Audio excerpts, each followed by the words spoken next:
ಎಲ್ಲಾ ರೈತರಿಗೂ ಕೂಡ ಮತ್ತೊಂದು ವಿಡಿಯೋಗೆ ಸ್ವಾಗತ ಸುಸ್ವಾಗತ. ಹೌದು, ಎಲ್ಲಾ ರೈತರಿಗೂ ಕೂಡ ಬೆಳೆ ಹಾನಿ ಪರಿಹಾರ ಹಣ ಮತ್ತು ಅದೇ ರೀತಿಯಾಗಿ ಕೂಡ PM ಕಿಸಾನ್ ಯೋಜನೆಯ 22ನೆಯ ಕಂತಿನವನ್ನು ಬಿಡುಗಡೆ ಆಗ್ತಾ ಇರುವಂತದ್ದು. ಹೌದು, ಎಲ್ಲಾ ರೈತರಿಗೂ ಕೂಡ ಈ ಒಂದು ಮಾಹಿತಿ ತಪ್ಪದೆ ಗೊತ್ತಿರಬೇಕು. ನೋಡಿ, ಇಲ್ಲಿ ಏನಾಗ್ತಿದೆ ಅಂದ್ರೆ ಇಲ್ಲಿ ಬೆಳೆ ಹಾನಿ ಪರಿಹಾರ ಹಣ ಅನ್ನೋದು ಕೂಡ ಈಗಾಗಲೇ ಕೆಲವು ರೈತರಿಗೆ ಮಾತ್ರ ಬಿಡುಗಡೆ ಆಗಿರುವುದರಿಂದ ಇನ್ನೂ ಕೆಲವು ರೈತರಿಗೆ ಯಾವುದೇ ರೀತಿಯಾಗಿ ಕೂಡ ₹1 ಹಣವನ್ನು ಕೂಡ ಬಿಡುಗಡೆ ಆಗಿಲ್ಲ. ಹೌದು, ಏಕೆ ಹಣವನ್ನು ಕೂಡ ಬಿಡುಗಡೆ ಆಗಿಲ್ಲ ಮತ್ತು ಯಾವ ಕಾರಣದಿಂದಲೇ ಇನ್ನೂ ತನಕ ಹಣವನ್ನು ಬಿಡುಗಡೆ ಆಗಿಲ್ಲ ಅಂತ ಇಲ್ಲಿ ಬಹಳಷ್ಟು ಜನರಿಗೂ ಕೂಡ ಗೊತ್ತೇ ಇಲ್ಲ ವೀಕ್ಷಕರೇ. ಹೌದು, ಬೆಳೆ ಹಾನಿ ಪರಿಹಾರ ಹಣವನ್ನು ಕೂಡ ಪಡೆದುಕೊಳ್ಳುವ ಪ್ರತಿಯೊಂದು ರೈತರಿಗೂ ಕೂಡ ಇವತ್ತು ಕೂಡ ಒಂದು ಭರ್ಜರಿ ಗುಡ್ ನ್ಯೂಸ್ ಅಂದ್ರೆ ತಪ್ಪಾಗಲ್ಲ. ಇದು ಇಲ್ಲಿ ಇದೀಗ ಬಂದ ಮಾಹಿತಿಯ ಪ್ರಕಾರ ಪ್ರತಿಯೊಂದು ರೈತರಿಗೂ ಕೂಡ ತಪ್ಪದೆ ಈ ಒಂದು ಮಾಹಿತಿ ತಪ್ಪದೆ ಗೊತ್ತಿರಬೇಕು. ಹೌದು, ಇಲ್ಲಿ ಇದರ ಬಗ್ಗೆನೂ ಕೂಡ ತಿಳಿದುಕೊಳ್ಳುತ್ತಾ ಹೋಗೋಣ. ಜೊತೆಗೆ ಈಗಾಗಲೇ ನೋಡಿ ವೀಕ್ಷಕರೇ, ಇಲ್ಲಿ ವರ್ಷಕ್ಕೆ ₹6,000 ಹಣವನ್ನು ಬಿಡುಗಡೆ ಆಗುವ ಪ್ರತಿಯೊಂದು PM ಕಿಸಾನ್ ಯೋಜನೆಯ ಹಣವನ್ನು ಕೂಡ ಪಡೆದುಕೊಳ್ಳುವ ಪ್ರತಿಯೊಂದು ರೈತರಿಗೂ ಕೂಡ 22ನೆಯ ಕಂತಿನವನ್ನು ಈಗಾಗಲೇ ಪ್ರೆಸೆಂಟ್ ಆಗಿ ಪ್ರತಿಯೊಂದು ಜಿಲ್ಲೆಗಳಿಗೂ ಕೂಡ ಬಿಡುಗಡೆ ಆಗ್ತಾ ಇರುವುದರಿಂದ 22ನೆಯ ಕಂತಿನಕ್ಕಾಗಿ ಕಾಯ್ತಾ ಇರುವಂತಹ ಪ್ರತಿಯೊಂದು ರೈತರಿಗೂ ಕೂಡ ಒಂದು ನೇರವಾಗಿ ಇವತ್ತು ಕೂಡ ಕೆಲವು ಜಿಲ್ಲೆಗಳಿಗೂ ಸಹಿತ ನೇರವಾಗಿ ಹಣವನ್ನು ಬಿಡುಗಡೆ ಆಗ್ತಾ ಇರುವಂತದ್ದು. ಹೌದು, ಅದಕ್ಕೂ ಕೂಡ ಯಾವ ಯಾವ ಜಿಲ್ಲೆಗಳಿಗೂ ಕೂಡ ಇವತ್ತು ಕೂಡ PM ಕಿಸಾನ್ ಯೋಜನೆಯ ಹಣವನ್ನು ಎಷ್ಟು ಜನ ರೈತರಿಗೆ ಬಿಡುಗಡೆ ಆಗುತ್ತದೆ ಮತ್ತು ಎಲ್ಲಾ ರೈತರಿಗೂ ಕೂಡ ಬಿಡುಗಡೆ ಆಗುತ್ತದೆಯಾ ಮತ್ತು ಅದಕ್ಕೆ ಸಂಬಂಧಿಸಿದಂತೆ ಈ ಒಂದು ರೂಲ್ಸ್ ಅನ್ನು ಎಲ್ಲರಿಗೂ ಕೂಡ ತಪ್ಪದೆ ಪಾಲಿಸಬೇಕು. ಹೌದು, ಯಾವ ರೂಲ್ಸ್ ಅಂತ ಅದನ್ನು ಕೂಡ ತಿಳಿದುಕೊಳ್ಳುತ್ತಾ ಹೋಗೋಣ. ಜೊತೆಗೆ ಸಂಪೂರ್ಣವಾದ ಮಾಹಿತಿಯನ್ನು ನಾವು ತಿಳಿದುಕೊಳ್ಳುತ್ತಾ ಹೋಗಬಹುದು. ಹೌದು, ಈಗಾಗಲೇ ಪ್ರೆಸೆಂಟ್ ಆಗಿ ಪ್ರತಿಯೊಂದು ಜಿಲ್ಲೆಗಳಿಗೂ ಕೂಡ ಈಗಾಗಲೇ PM ಕಿಸಾನ್ ಯೋಜನೆಯ ಕೆಲವು ಹಣವನ್ನು ಕೂಡ ಕೆಲವರಿಗೆ ಬಿಡುಗಡೆ ಆಗಿರುವುದರಿಂದ ಇನ್ನು ಕೆಲವು ರೈತರಿಗೆ ಯಾವುದೇ ರೀತಿಯಾಗಿ ಕೂಡ ಹಣವನ್ನು ಬಿಡುಗಡೆ ಆಗಿಲ್ಲ. ಹೌದು, ಇಲ್ಲಿ ಅದನ್ನು ಕೂಡ ತಿಳಿದುಕೊಳ್ಳುತ್ತಾ ಹೋಗೋಣ. ಜೊತೆಗೆ ರಾಜ್ಯದ ಮುಖ್ಯಮಂತ್ರಿಯಾಗಿರುವ CM ಸಿದ್ದರಾಮಯ್ಯ ಸರ್ ಅವರಾಗಲಿ ಮತ್ತು ಕಂದಾಯ ಇಲಾಖೆಯ ಸಚಿವರಾಗಿರುವ ಕೃಷ್ಣ ಬೈರೇಗೌಡ ಸರ್ ಅವರು ಕೂಡ ಏನು ಮಾಹಿತಿ ಕೊಟ್ಟಿದ್ದಾರೆ ಮತ್ತು ಅದೇ ರೀತಿಯಾಗಿ ಕೂಡ ಬೆಳೆ ಹಾನಿ ಪರಿಹಾರ ಹಣಕ್ಕೆ ಸಂಬಂಧಿಸಿದಂತೆ ಮಾಹಿತಿ ಏನು ಕೊಟ್ಟಿದ್ದಾರೆ ಅಂತ ಅದನ್ನು ಕೂಡ ತಿಳಿದುಕೊಳ್ಳುತ್ತಾ ಹೋಗಬಹುದು. ಹೌದು, ಎಲ್ಲಾ ರೈತರಿಗೂ ಕೂಡ ಈ ಒಂದು ಅಪ್ಡೇಟ್ ಗೊತ್ತಿರಬೇಕು. ಹೌದು ವೀಕ್ಷಕರೇ, ಈ ಎಲ್ಲದರ ಬಗ್ಗೆ ಮಾಹಿತಿ ಏನು ಬಂದಿದೆ ಏನು ಇಲ್ಲ ಅಂತ ನಾವು ಸಂಪೂರ್ಣವಾದ ಮಾಹಿತಿಯನ್ನು ತಿಳಿದುಕೊಳ್ಳುತ್ತಾ ಹೋಗಬಹುದು. ಹೌದು, ಅದಕ್ಕಿಂತ ಮುಂಚೆಯಲ್ಲಿ ತಮ್ಮಲ್ಲಿ ಒಂದೇ ಒಂದು ರಿಕ್ವೆಸ್ಟ್ ಏನೆಂದರೆ ನೋಡಿ, ನೀವೇನಾದರೂ ಮೊದಲ ಬಾರಿಗೆ ನಮ್ಮ ಚಾನಲ್ಗೆ ಹೊಸಬರಾಗಿದ್ದರೆ ತಪ್ಪದೆ ನಮ್ಮ ಚಾನಲ್ಗೆ ದಯವಿಟ್ಟು ಸಬ್ಸ್ಕ್ರೈಬ್ ಮಾಡಿ ಮತ್ತು ಪಕ್ಕದಲ್ಲಿರುವ ಬೆಲ್ ಐಕನ್ ಕೂಡ ನೀವು ಕ್ಲಿಕ್ ಮಾಡಬಹುದು. ಯಾಕೆಂದರೆ ನಾವು ಪ್ರತಿಯೊಂದು ವಿಡಿಯೋಗಳನ್ನು ಕೂಡ ಬಿಟ್ಟಾಗ ನಿಮಗೆ ಪಟನೆ ನೋಟಿಫಿಕೇಶನ್ ಬರುತ್ತದೆ. ಸೊ ಅದಕ್ಕಾಗಿ ಈ ಒಂದು ವಿಡಿಯೋನ ಪೂರ್ತಿಯಾಗಿ ನೋಡುವುದರ ಜೊತೆಗೆ ನಿಮಗೆ ಸಂಪೂರ್ಣವಾದ ಮಾಹಿತಿ ತಿಳಿಯುತ್ತಾ ಹೋಗುತ್ತದೆ. ಹಾಗಿದ್ದರೆ ಬನ್ನಿ, ಈ ಎಲ್ಲದರ ಬಗ್ಗೆ ಮಾಹಿತಿ ಏನು ಬಂದಿದೆ ಏನು ಇಲ್ಲ ಅಂತ ನಾವು ತಿಳಿದುಕೊಳ್ಳುತ್ತಾ ಹೋಗೋಣ. ನೋಡಿ, ಪ್ರತಿಯೊಂದು ರೈತರಿಗೂ ಕೂಡ ಈ ಒಂದು ಚಿಕ್ಕ ಕೆಲಸ ಎಲ್ಲರಿಗೂ ಕೂಡ ತಪ್ಪದೆ ಅನ್ವಯವಾಗುತ್ತದೆ. ಹೌದು, ಯಾವ ಚಿಕ್ಕ ಕೆಲಸ ಅಂತ ಅದನ್ನು ಕೂಡ ತಿಳಿದುಕೊಳ್ಳುತ್ತಾ ಹೋಗೋಣ. ಜೊತೆಗೆ ಈಗಾಗಲೇ ಪ್ರೆಸೆಂಟ್ ಆಗಿ ಪ್ರತಿಯೊಂದು ರೈತರ ಖಾತೆಗಳಿಗೆ ಈಗಾಗಲೇ ಹಣವನ್ನು ಕೂಡ ಪ್ರತಿಯೊಬ್ಬರಿಗೂ ಕೂಡ ಬಿಡುಗಡೆ ಆಗಲೇಬೇಕು.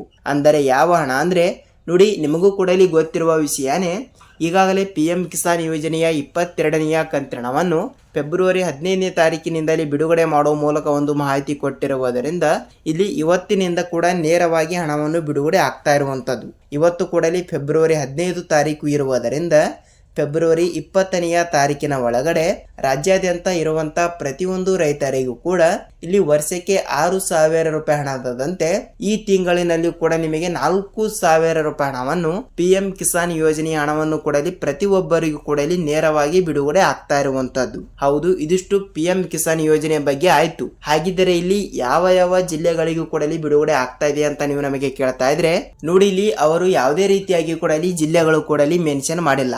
ಯಾಕೆಂದರೆ ಪ್ರತಿಯೊಂದು ಜಿಲ್ಲೆಗಳು ಕೂಡ ಇಲ್ಲಿ ಕೊಟ್ಟಿದ್ದಾರೆ ಅಂತ ಹೇಳಬಹುದು. ಯಾಕೆಂದರೆ ರಾಜ್ಯಾದ್ಯಂತ ಇರುವಂತಹ 30ರಿಂದ 31 ಜಿಲ್ಲೆಗಳಲ್ಲಿ ಇರುವಂತಹ ಪ್ರತಿಯೊಂದು ರೈತರ ಖಾತೆಗಳಿಗೂ ಕೂಡ ಇಲ್ಲಿ ಎಲ್ಲರಿಗೂ ಕೂಡ ಹಣವನ್ನು ಬಿಡುಗಡೆ ಆಗ್ತಾ ಇರುತ್ತದೆ. ಅದಕ್ಕೂ ಕೂಡ ಈ ಒಂದು ಚಿಕ್ಕ ಕೆಲಸ ತಪ್ಪದೆ ಮಾಡಿಸಬೇಕು. ಯಾವ ಚಿಕ್ಕ ಕೆಲಸ ಅಂತ ಈ ಒಂದು ವಿಡಿಯೋದ ಕೊನೆಯಲ್ಲಿ ತಿಳಿದುಕೊಳ್ಳುತ್ತಾ ಹೋಗಬಹುದು. ಹಾಗಿದ್ದರೆ ಇಲ್ಲಿ ಪ್ರತಿಯೊಂದು ಜಿಲ್ಲೆಗಳು ಅಂತ ಅನ್ವಯವಾಗುತ್ತವೆ. ಹಾಗಿದ್ದರೆ ಇಲ್ಲಿ ಬೆಳೆ ಹಾನಿ ಪರಿಹಾರ ಹಣದ ಬಗ್ಗೆ ನೋಡ್ತಾ ಹೋದ್ರೆ ನೋಡಿ ವೀಕ್ಷಕರ, ಇಲ್ಲಿ ಏನಾಗ್ತಿದೆ ಅಂದ್ರೆ ಇದೇ ವರ್ಷ ಅಂದ್ರೆ 2025-26ನೆಯ ಮುಂಗಾರು ಹಂಗಾಮಿನಲ್ಲಿ ಬೆಳೆ ಹಾನಿ ಪರಿಹಾರ ಹಣವನ್ನು ಕೂಡ ಪ್ರತಿಯೊಬ್ಬರಿಗೂ ಕೂಡ ಬಿಡುಗಡೆ ಆಗಲೇಬೇಕು.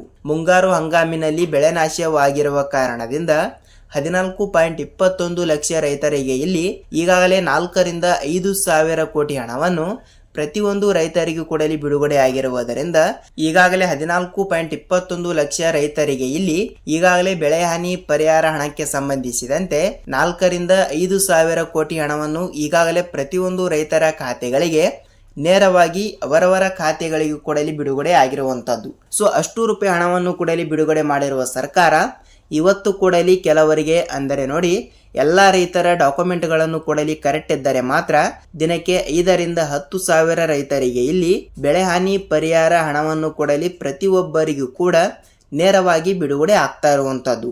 ಸೊ ಈ ರೀತಿಯ ಹಂತಗಳಾಗಿ ಪ್ರತಿಯೊಂದು ರೈತರಿಗೂ ಕೂಡ ನೇರವಾಗಿ ಹಣವನ್ನು ಕೊಡಲಿ ಪ್ರತಿಯೊಬ್ಬರಿಗೂ ಕೊಡಲಿ ಬಿಡುಗಡೆ ಆಗ್ತಾ ಇರುವುದರಿಂದ ಇಲ್ಲಿ ಎಲ್ಲಾ ರೈತರಿಗೂ ಕೂಡ ಈ ಒಂದು ಮಾಹಿತಿ ಗೊತ್ತಿರಬೇಕು. ಹೌದು ವೀಕ್ಷಕರೇ, ಇನ್ನೂ ತನಕ ನಿಮ್ಮ ಖಾತೆಗಳಿಗೆ ಏಕೆ ಹಣ ಬಂದಿಲ್ಲ ಅಂತ ನಿಮ್ಮ ಪ್ರಶ್ನೆನೇ ಇದ್ದಿರುತ್ತದೆ ನೋಡಿ. ಅದಕ್ಕೂ ಕೂಡ ಇಲ್ಲಿ ಒಂದು ಮಾಹಿತಿ ಕೊಟ್ಟಿರುವುದರಿಂದ ಈಗಾಗಲೇ ಪ್ರತಿಯೊಂದು ರೈತರಿಗೂ ಕೊಡಲಿ ಬೆಳೆ ಹಾನಿ ಪರಿಹಾರ ಹಣ ಏನಿದೆಯಲ್ಲ ಈಗಾಗಲೇ ಪ್ರತಿಯೊಂದು ರೈತರಿಗೂ ಕೊಡಲಿ ಬಿಡುಗಡೆ ಮಾಡಿರುವ ಸರ್ಕಾರ ಹಂತಗಳಾಗಿ ಪ್ರತಿಯೊಂದು ರೈತರಿಗೂ ಕೊಡಲಿ ಹಣವನ್ನು ಬಿಡುಗಡೆ ಆಗಬೇಕಾದರೆ ಇಲ್ಲಿ ಈ ಒಂದು ಚಿಕ್ಕ ಕೆಲಸ ಕಡ್ಡಾಯವಾಗಿರುವಂತದ್ದು. ಹೌದು, ಯಾವ ಚಿಕ್ಕ ಕೆಲಸ ಅಂತ ಇಲ್ಲಿ ನೋಡ್ತಾ ಹೋದ್ರೆ ನೋಡಿ, ನಾನು ಪ್ರತಿಯೊಂದು ವಿಡಿಯೋದಲ್ಲಿ ಕೂಡ ಹೇಳಿರೋ ಪ್ರಕಾರ ಈ ಒಂದು ವಿಡಿಯೋದಲ್ಲಿ ಕೂಡ ಹೇಳ್ತಾ ಇದ್ದೀನಿ. ಏಕೆಂದರೆ ಹೊಸಬರು ಕೂಡ ವಿಡಿಯೋನ ನೋಡ್ತಾ ಇರ್ತಾರೆ ಮತ್ತು ಅದೇ ರೀತಿಯಾಗಿ ಕೂಡ ರೈತರಿಗೆ ಉಪಯುಕ್ತವಾಗುವಂತಹ ವಿಡಿಯೋಗಳನ್ನು ಕೂಡ ನಾವು ಮಾಡ್ತಾ ಇರ್ತೀವಿ. ಖಂಡಿತವಾಗಿ ಕೂಡ ವಿಡಿಯೋನ ಇಲ್ಲಿ ತನಕ ನೋಡಿದ್ದೀರಾ ಮತ್ತು ವಿಡಿಯೋನ ಇಷ್ಟವಾದರೆ ಮಾತ್ರ ಒಂದೇ ಒಂದು ಲೈಕ್ ಮಾಡಬಹುದು. ಹೌದು, ಅದೇ ರೀತಿಯಾಗಿ ಕೂಡ ಯಾವ ಚಿಕ್ಕ ಕೆಲಸ ಅಂದರೆ ನೋಡಿ, FID ಅಂದರೆ ತಪ್ಪಾಗಲ್ಲ. ಯಾಕೆಂದರೆ FID ಕೂಡ ಎಲ್ಲರೂ ಕೂಡ ಎಲ್ಲ ರೈತರು ಕೂಡ ತಪ್ಪದೆ ಮಾಡಿಸಬೇಕು. FID ಮಾಡಿಸಿದ ರೈತರ ಖಾತೆಗಳಿಗೆ ಮಾತ್ರ ಇಲ್ಲಿ ಬೆಳೆ ಹಾನಿ ಪರಿಹಾರ ಹಣವನ್ನು ಕೊಡಲಿ ಬಿಡುಗಡೆ ಆಗ್ತಾ ಇರುವಂಥದ್ದು. ಹೌದು, FID ಹೇಗೆ ಮಾಡಿಸಬೇಕು ಮತ್ತು ಯಾವ ಡಾಕ್ಯುಮೆಂಟ್ಗಳು ಕೊಡಲಿ ಬೇಕು ಅಂತ ನೀವು ನಮಗೆ ಕೇಳ್ತಾ ಇದ್ರೆ ನೋಡಿ, ಎಲ್ಲ ರೈತರಿಗೂ ಕೂಡ ಹೇಳುವ ಪ್ರಕಾರ ತಪ್ಪದೆ ನಿಮ್ಮ ಆಧಾರ್ ಕಾರ್ಡ್ ಇರುತ್ತದೆಯಲ್ಲ, ಆಧಾರ್ ಕಾರ್ಡ್ ಒಂದು, ನಿಮ್ಮ ಬ್ಯಾಂಕ್ ಪಾಸ್ಬುಕ್ ಜೆರಾಕ್ಸ್ ಮತ್ತು ನಿಮ್ಮ ಜಮೀನಿನ ಪಹಣಿ ಉತಾರಿ. ಹೌದು, ನಿಮ್ಮ ಜಮೀನಿನ ಪಹಣಿ ಉತಾರಿ ಅದು ಇದೇ ವರ್ಷದ ಆಗಿರಬೇಕು. ಖಂಡಿತವಾಗಿಯೂ ಕೂಡ ಈ 3 ಡಾಕ್ಯುಮೆಂಟ್ಗಳನ್ನು ಕೂಡ ತೆಗೆದುಕೊಂಡು ನಿಮ್ಮ ತಾಲೂಕಿನಲ್ಲಿ ಇರುವಂತಹ ರೈತ ಸಂಪರ್ಕ ಕೇಂದ್ರಕ್ಕೆ ಇಲ್ಲವಾದರೆ ಕೃಷಿ ಇಲಾಖೆ, ಹೌದು 2ರಲ್ಲಿ ಒಂದು ಕಚೇರಿ ಕೂಡ ಇದ್ದೇ ಇರುತ್ತದೆ. ಸೊ ಅಲ್ಲಿ ನೀವು ಒಂದು ಸಲ ಭೇಟಿ ನೀಡಿ FID ಕೂಡ ತಪ್ಪದೆ ಮಾಡಿಸಬೇಕು.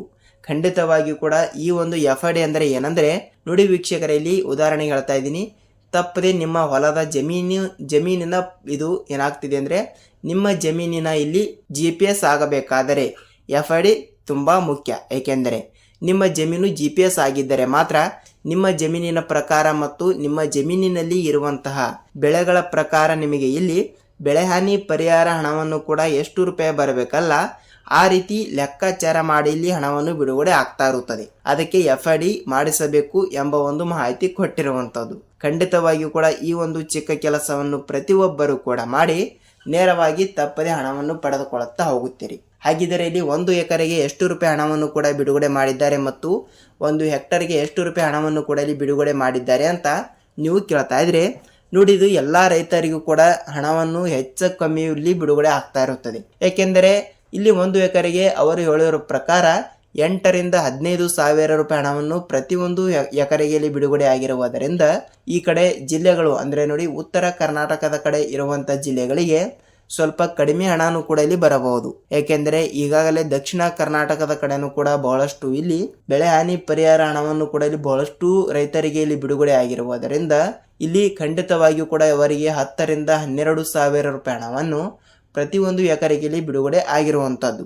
ಈ ಕಡೆ ಉತ್ತರ ಕರ್ನಾಟಕದ ಕಡೆ 8ರಿಂದ 9,000 ಮತ್ತು ಕೆಲವರಿಗೆ 10,000 ರೂಪಾಯಿ ಹಣವನ್ನು ಪ್ರತಿಯೊಂದು ಎಕರೆಗೂ ಕೂಡ ಇಲ್ಲಿ ಬಿಡುಗಡೆ ಆಗಿರುವಂಥದ್ದು. ಇಲ್ಲಿ ನಾವು ನೋಡ್ತಾ ಹೋದರೆ 8ರಿಂದ 15,000 ರೂಪಾಯಿ ಹಣದ ಒಳಗೆ ಇಲ್ಲಿ ಪ್ರತಿಯೊಂದು ಎಕರೆಗೆ ಇಲ್ಲಿ ನೇರವಾಗಿ ಹಣವನ್ನು ಬಿಡುಗಡೆ ಆಗ್ತಾ ಇರುತ್ತದೆ. ಮತ್ತು ಅದೇ ರೀತಿಯಾಗಿ ಕೂಡ ಅವರ ಜಿಲ್ಲೆಗಳ ಪ್ರಕಾರ ಮತ್ತು ಅವರ ಜಮೀನಿನ ಪ್ರಕಾರ ಮತ್ತು ಅದೇ ರೀತಿಯಾಗಿ ಕೂಡ ಅವರ ಜಮೀನಿನಲ್ಲಿ ಇರುವಂಥ ಬೆಳೆಗಳ ಪ್ರಕಾರನೂ ಕೂಡ ಅನುಗುಣವಾಗಿ ಇಲ್ಲಿ ಹಣವನ್ನು ಬಿಡುಗಡೆ ಆಗ್ತಾ ಇರುತ್ತದೆ. ಅಂದರೆ ದೀರ್ಘಾವಧಿ ಬೆಳೆಗೆ ಸ್ವಲ್ಪ ಹೆಚ್ಚಿನ ಹಣವನ್ನು ಕೂಡ ಇಲ್ಲಿ ಬಿಡುಗಡೆ ಆಗ್ತದೆ ಮತ್ತು 3ರಿಂದ 4 ತಿಂಗಳಿನ ಬೆಳೆಗೆ ಸ್ವಲ್ಪ ಕಡಿಮೆ ಹಣವನ್ನು ಕೂಡ ಇಲ್ಲಿ ಬಿಡುಗಡೆ ಆಗ್ತಾ ಇರುತ್ತದೆ. ಈ ರೀತಿ ಹಂತಗಳಾಗಿ ಹಣವನ್ನು ಕೂಡ ಇಲ್ಲಿ ಪ್ರತಿಯೊಂದು ರೈತರ ಖಾತೆಗಳಿಗೂ ಕೂಡ ಇಲ್ಲಿ ಬಿಡುಗಡೆ ಆಗ್ತಾ ಇರುತ್ತದೆ. ಖಂಡಿತವಾಗಿಯೂ ಕೂಡ ಇದು ಎಲ್ಲಾ ರೈತರಿಗೂ ಕೂಡ ಅನ್ವಯವಾಗುತ್ತದೆ ಅಂತ ಅಂದುಕೊಳ್ತೀನಿ. ಮತ್ತು ಈ ಒಂದು ವಿಡಿಯೋನ ಪೂರ್ತಿಯಾಗಿ ನೋಡೋದಕ್ಕೆ ಧನ್ಯವಾದಗಳು. ಹೌದು, ನಿಮಗೆ ಏನೇ ಡೌಟ್ ಇದ್ದರೂ ಕೂಡ ನೀವು ನಮಗೆ ಕಮೆಂಟ್ ಮೂಲಕ ನಿಮ್ಮ ಅನಿಸಿಕೆ ಅಂಡಿಲಿ ಅಭಿಪ್ರಾಯಗಳನ್ನು ತಿಳಿಸುವುದರ ಜೊತೆಗೆ ಈ ಒಂದು ವಿಡಿಯೋನ ಪೂರ್ತಿಯಾಗಿ ನೋಡೋದಕ್ಕೆ ಧನ್ಯವಾದಗಳು. ನಿಮಗೆ ಏನೇ ಡೌಟ್ ಇದ್ದರೂ ಕೂಡ ನೀವು ನಮಗೆ ಕೇಳಿದ್ದರೆ ನಾವು ನೆಕ್ಸ್ಟ್ ಅದರ ಬಗ್ಗೆನೂ ಕೂಡ ರಿಸರ್ಚ್ ಮಾಡಿ ವಿಡಿಯೋನ ಮಾಡ್ತಾ ಇರ್ತೀವಿ. ಹೌದು, ಇದಿಷ್ಟು ಈ ದಿನದ ಮಾಹಿತಿ ಆಗಿರುವುದರಿಂದ ರೈತರಿಗೆ ಉಪಯುಕ್ತವಾಗುವಂಥ ಮಾಹಿತಿಗಳನ್ನು ಮಾತ್ರ ನಾವು ಪ್ರೊವೈಡ್ ಮಾಡ್ತಾ ಇರ್ತೀವಿ. ನಾವು ಮತ್ತೊಂದು ವಿಡಿಯೋದಲ್ಲಿ ಭೇಟಿಯಾಗೋಣ. ಅಲ್ಲಿಯ ತನಕ ಎಲ್ಲರಿಗೂ ಧನ್ಯವಾದ.